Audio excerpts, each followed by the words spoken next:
our thanks to Glenn for inviting us to record this video abstract for our paper, Some Ontological and Epistemological Consequences of the Development of Online Family Therapy and What This Could Mean for Practice.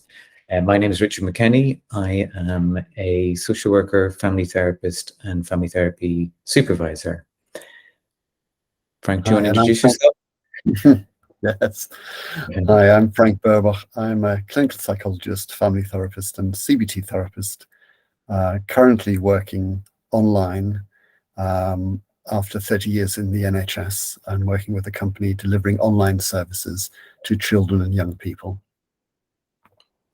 Thank you, Frank. I'll say a little bit about how this paper came about, but maybe before I say that, I'll just say Frank and I are in different parts of the UK, recording this online, and we've not had the best of connections, so we hope this recording is nice and clear. But if it's not, I guess it's just another example of the kinds of glitches that can happen to any therapist when they're working online. So this paper came about because I was asked by the Association of Family Therapy to help with a survey of members' experiences of working online at the start of the COVID pandemic. And Frank joined me in that, bringing his particular expertise around qualitative and quantitative research. And so we did a survey and wrote a paper which was published in the Journal of Family Therapy. And some of the themes that came out of that, we wanted to follow up a little bit more. So with some colleagues of Frank's, in both cases actually, we then did some focus group work with family therapists in the UK who had expressed an interest in the survey in being involved in further research. And there were a number of themes coming out of both of those bits of empirical research that we wanted to sort of look at from a more theoretical point of view to make some practice to theory links. And that was the impetus for our current paper, which is the third in the series. And I think Frank probably agrees the last for now. So this paper emerged from conversations Frank and I had together, thinking together about how we could understand some of the themes emerging from the survey and the focus groups. And I'll chip in there, Richard. I think what's really interesting is that there was a gap between those two bits of research, and there's definitely a more positive tone and more recognition of the affordances of online work in the second piece, the focus group piece. And really, we were very interested in how that was signaling a change, a step change in the field. So that's really what this paper is doing, is kind of trying to explore that, and also very much suggest where we might look in the future in terms of research. This is a fascinating new development in our field, and there are lots of interesting things to explore. Thank you. So from the focus groups, we developed 10 superordinate themes out of the data, 2 of which were using therapeutic techniques online, and another of which was changes to the therapeutic relationship. And what respondents or participants in the focus group was telling us was that some techniques had become harder to use online. And one of the pieces of data that we present in this paper is a quote from a participant saying, people don't know if you're looking at them if there are a number of people on the screen. So we're unlike using a one-way mirror or being present in the room, where you can track eye contact quite easily, and that you can't do that so easily online because it's very hard to know what the arrangement of faces is on everyone's screen, everyone who's participating in the meeting. So if I'm looking up and to the left, it doesn't mean that I'm looking at the person who is up and to the left on your screen. That could be someone different. So those ways of tracking body language become much harder working online. And you can see that as a constraint of working online, or you can see it as an affordance, prompting you to work in slightly different ways. And that was one of the ideas that we wanted to explore. And the second thing that emerged out of that data was the idea of changes to therapeutic relationship. And the code with the highest frequencies there were checking the client's emotional state and positive shifts in power dynamics. So again, there's something about working online that some participants felt being in tune emotionally had changed in some way or other. But also that working online somehow facilitated something more collaborative, shall we say, that it felt like the power in the relationship was more evenly distributed. So those themes came together for us, and we started to look at I suppose the classic example in the literature of a team really paying attention to body language and eye gaze and so on, which is the Milan team's early paper, where they explore how they develop hypothesizing circularity and curiosity and neutrality, and looking at some of the examples in that paper where it's very clear that the team behind the screen pay an awful lot of attention to family members' nonverbal communication. And that seemed to be one of the things that was less available online from the research that we had done.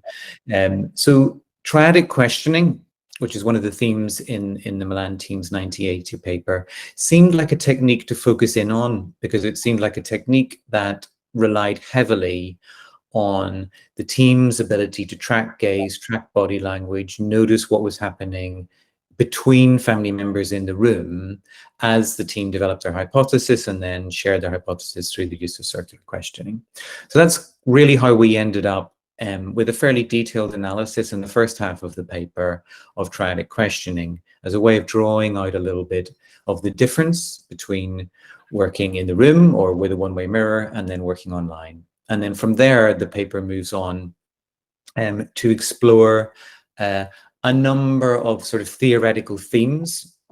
So we look at the idea of public space, what kinds of spaces are created, virtual spaces or real spaces, when groups of people come together. And we rely there on some work by the Canadian philosopher Charles Taylor. But we also noticed in reviewing the systemic literature that Gregory Bateson, for example, had talked about this in 1951, that this idea of a shared space and the way in which openness and transparency, being able to see each other, contributed to that shared space, and then to a sense of being jointly engaged in an activity, an idea which John Schotter has written quite a lot about.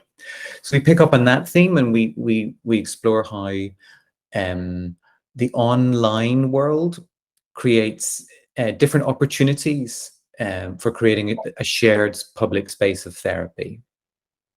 And then we look at some work by British family therapists working in London, Percy Agate and colleagues, a paper they wrote a number of years ago on the idea of permission seeking, which was a paper about doing family therapy in people's homes. And it was in communities where there was a lot of poverty, perhaps some reluctance to engage with services, where language was often a barrier, where racism was a significant experience in people's lives. And the idea that the therapist going into people's homes had to seek permission to conduct therapy in a particular way. And we made links then with the idea that when you're working online, you are working in people's homes, but virtually. So we explore that. And then we explore an idea from dialogical theory around utterance chains. So the order in which therapists and clients speak, and the shape of the conversation and the quality of the conversation that emerges from that. And then we pull those themes together as we get towards the end of the paper and start to look at what those ideas might indicate in terms of fruitful areas for future research. And so we end the paper then with a list of potential research questions, I guess some of which might end up getting researched, and some of which might help prompt other sort of lines of inquiry that other teams might go on and explore in the near future. Frank, I've said a lot there. Yeah, no, that's been a really good summary of how we came to write this paper and the data we drew on. I think it's worth just reflecting a bit more on some of those ideas, and particularly what we'd hope people would research. So that really would be very interesting to see if there are certain techniques which, the ones that rely on eye gaze and other nonverbal communication in particular, which are less used online. So that is something which we have had some feedback about from our colleagues, but that's worth exploring. And does that therefore mean that certain techniques like trident questioning are less used? So that is our central kind of hypothesis in this paper, isn't it? A central finding, or tentatively offered finding. And is this, does this lead, because of certain techniques being less possible, does it lead to a focusing on the more narrative, discursive, question answer, but particularly listening techniques? And if that is the case, and we think it is, then is that linked with these sessions also requiring, perhaps because they are glitchy, because you're not able to observe things so directly, you're not able to feel things as directly as you might in an embodied way when you're in the room with people? Does that mean that therapists are describing, naming the emotions and nonverbal responses and checking things out more? So are therapists more actually doing what good therapists are, if you like, usually recommended or taught to do? Maybe therapy, clients feel more connected, and the therapeutic relationship deepens, the alliance deepens, when people are not assumed to have certain thoughts and feelings, and we don't respond to them based on those assumptions or gut feelings, but actually when we check that out in a respectful manner. And if that is the case, if that is borne out by this change to online, then that would really be serendipitous move in the field to work in this more permission-seeking and collaborative way, where we don't assume things but check things out. And in a way, maybe this is going too far, I don't know, but maybe the move online is forcing the average therapist to become a better therapist. It'd be fascinating to see what people think of that idea. Yeah. It's a good example right now of one of the things that we were picking up and talking about, because I think Google Meets is only recording the person speaking, so the viewers won't have seen me kind of nodding while you were talking, and I find myself wanting to come in at several points when you were talking and sort of add to what you were saying, and that's one of the things we point out, that it's very hard to do that online in a sort of consistent way that doesn't feel you're intrusive or being a bit rude, and you're more likely in the online world, I think, to sort of wait patiently for the other person to finish speaking. And that's one of the affordances of working online, in that when you've got, even with just the two of us here, imagine if there was 3 or 4 of us all wanting to jump in. Well, if we try and jump in, chaos ensues. So we sit back and we wait in a more respectful way for a break in the conversation, as maybe you're doing now, Frank, I don't know. But that then sort of foregrounds the way in which working online privileges listening over talking, that it creates a certain context and situation where listening becomes something that is done more actively, perhaps, that you're sitting back, You know you can't come in and say your piece. You just sit back and listen more. Perhaps that means you don't need to say what you were going to say because you've anticipated something that the speaker then goes on to say, or whatever it might be. But that listening becomes very, very much privileged in the online context, and that's a good thing. And we make an argument that it's a kind of part of maybe catalyzing a general move in the field towards more dialogical approaches to family therapy. Yeah, I think that's a very interesting set of ideas that we are hopefully sharing with people, because we tried different formats before recording this interview, and we were looking for a platform which would allow us to record ourselves together on the screen besides one another, and the connection wasn't good enough to record it using that platform, so we've used this one. And I think it has the potential to change the nature of the conversation that occurs. The actual frame for the conversation will shape it, and it will be different. Because one of the other things that we spent quite a lot of time exploring in the paper is the whole reflecting team, observing team practice with platforms where there is that view where you see all of the participants in their squares on the screen, and you're not quite sure who's looking where when they're looking at the screen. And I think it would be fascinating to see some research in how is it different? How is therapy different if people are actually seeing the reflecting team on screen versus the reflecting team having their cameras off? That both of those practices have emerged since COVID, and they're kind of pros and cons, theoretically speaking, and there may be preferences from the families that we would want to respect.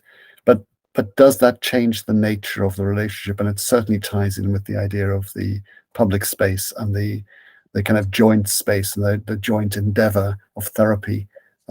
If you can't see people's reactions while they're listening to you and watching you. I'm going to pick up on that. Yeah, no, I think you said it really nicely. That idea of the technical language around a public space is a really useful way of, I guess, categorizing the different ways in which you can offer a reflecting team model online.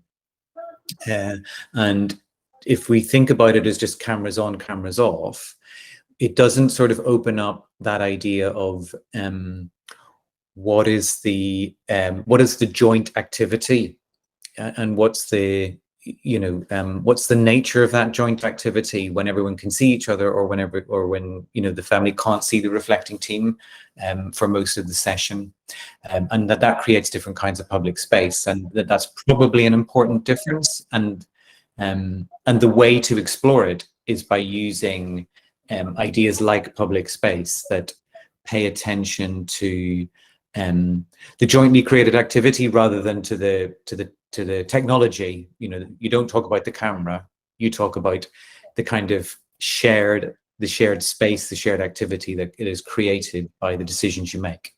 Yeah, I think it's also worth thinking about how maybe some of these issues are coming to the fore most clearly in systemic psychotherapy or family therapy. I think because we have these multiple conversations going on, and it's in a sense a more complex therapeutic endeavor than maybe one-to-one therapy. So maybe these things are coming to the fore more, but it'll be fascinating as well to see whether there are similar ideas that will start to emerge in other forms of therapy, like group therapy. And although maybe the sort of ideas of utterance chains and the centrality of the therapist in kind of making the process happen online may not be quite as extreme, say, in one-to-one therapy. I think a lot of the other ideas are also relevant to one-to-one therapy. So as to my knowledge, there's no research exploring that aspect of the therapeutic process. So it'd be fascinating in years to come to see more of that. Yeah, I think that's right. I'm wondering if we should leave it there, Frank. I think so. Otherwise, people won't read the paper. I would have said too much. Let's hope the recording worked. Yeah. Okay, good to talk with you. And you. Cheers. You're just going to stop the recording, right? I'm going to stop the recording if I can just find the stop button. Yeah.